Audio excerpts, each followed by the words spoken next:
La maldición del padre. En tiempos pasados, existió un indígena llamado Bernabé que tenía más de 150 años y habitó en los páramos de la parroquia Salinas.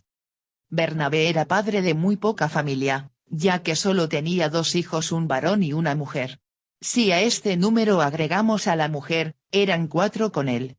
Era considerado un hombre rico porque tenía muchas tierras y animales.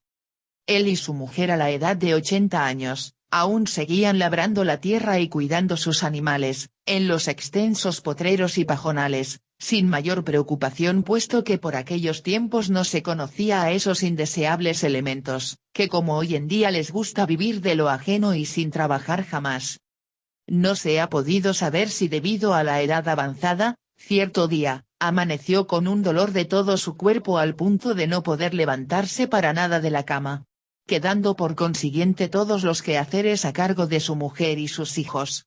Su estado de salud iba empeorando día a día, es entonces que sintió la necesidad de arreglar sus bienes a favor de sus hijos para así poder partir tranquilo a la eternidad. Ordenó a su mujer presentarse con ellos, delante de su lecho de dolor, a fin de que todos escuchen su mandato que, previo juramento, por las cenizas de sus mayores, debía cumplirse después de su muerte. Efectivamente, dando cumplimiento a lo ordenado, su mujer fue a llamar a sus hijos que en aquellos momentos se hallaban sumamente ocupados armando el cielo del horno, en la parte posterior de la casa, obra que no podían dejar incompleta, por el peligro de que todo el trabajo se eche a perder. Le dijeron a su madre que terminado el trabajo irían enseguida. Bernabé era el tipo de hombre que le gustaba que lo que él ordenaba se cumpla de inmediato. Extremadamente indignado por tal desobediencia, al saber la obra que trabajaban sin su conocimiento ni consentimiento, ordenó se suspenda de inmediato por 2 razones: la primera porque el homo, en las noches se convertía en guarida del duende, y segunda porque aprovechando su enfermedad, sin su consentimiento, lo habían estado construyendo. Además él no lo habría permitido por la primera razón. Sumamente indignado manifestó a su mujer: para que vean estos desobedientes, el tal horno aunque se lo termine nunca asará pan ni nada. Esto lo repitió delante de sus hijos que, terminada la obra, acudieron a la cita. Escucharon y sin decir palabra alguna, se retiraron para no acordarse más de esa especie de sentencia que había dado su padre. Apenas sobrevivió un mes a la fecha que pronunció su sentencia. Había fallecido. Con el objetivo de atender a toda la gente que acudió al velorio de Bernabé, resolvieron hacer el pan para que se sirva con el café de la noche y de la madrugada como es común hacer en los velorios. Efectivamente, previa preparación de la masa y quema del horno, se elaboraba el pan para asarlo. Todo estaba listo. Llevaron al horno que al ser limpiado con la escoba de Marco se enfrió por completo. Personas entendidas en la materia dedujeron que era debido a la leña de mala calidad que habían quemado.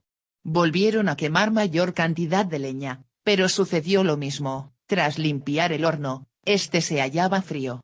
Es entonces que, para que no se dañe el pan, resolvieron asarlo como se acostumbraba, desde la antigüedad, hacer con los cuyes pelados, esto es, colocando un tiesto en el fogón, poner el pan y luego taparlo con otro tiesto, quemando paja por debajo y por encima.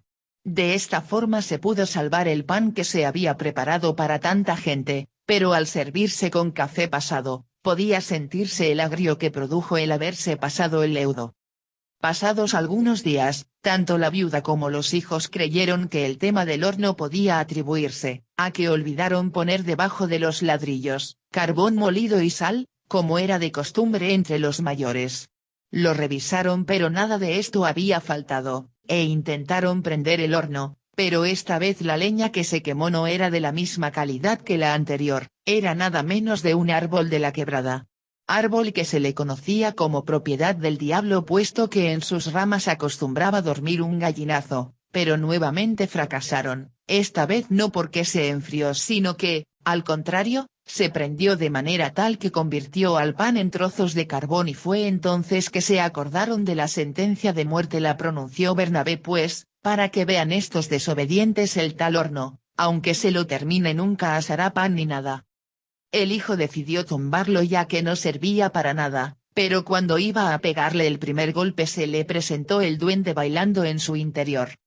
Creyendo que era una simple alucinación, intentó otra vez realizarla pero esta vez con la ayuda de algunos vecinos, pero el duende con los ojos como carbones encendidos, enseñando sus colmillos amenazantes, se les apareció. La novedad llegó a los oídos de todas las personas en el caserío, que ni en la noche ni en el día podían pasar por ahí. Los familiares de Bernabé decidieron abandonar la casa, para que el tiempo que todo lo destruye y aniquila sea el que termine con esa guarida. Hoy, el lugar en donde se levantaba la casa y el horno solo es habitado por quienes tienen mucha necesidad de hacerlo. Existe mucho temor de la gente, en aquel lugar el viento aún se arremolina gimiendo fúnebremente.